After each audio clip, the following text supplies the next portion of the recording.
पहले दिन से बोल रहे हैं कुंफू दिखाओ, कुंफू दिखाओ, दिखाओ तुझे कुंफू। नहीं आता यार मुझे कुंफू। भेदभाव करना हमारी मानसिकता में घुस चुकी है। इस लेवल की हमारी सिविक सेंस हो गई है कि हम किसी के इंडिविजुअल स्वतंत्रता को स्वतंत्रता मानते ही नहीं है।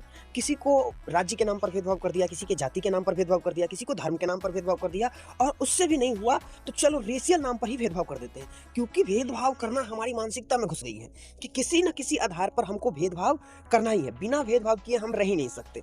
इसलिए सिविक सेंस का चैप्टर होना स्कूल में इतना जरूरी हो गया है, क्योंकि लोगों में सिविक सेंस का मतलब अब समझ में धीरे धीरे लोगों को समझ में आ रहा है कि सिविक सेंस का मतलब बस ये है कि हम कचरा सड़क पर न फेंके। सिविक सेंस का मतलब ये भी होता है कि दूसरे के इंडिविजुअल फ्रीडम का भी हम रिस्पेक्ट करें। दूसरे देश से कोई दूसरे फॉरेनर कोई हमारे देश में आता है, उससे हम बदतमीजी से बात कर देते हैं, उससे हम भेदभाव कर देते हैं। क्योंकि जो भेदभाव करना है ना, वो हमारी मानसिकता में घुस चुकी है। इसी डिस्क्रिमिनेशन का बलि चढ़ा है एंजल चकमा।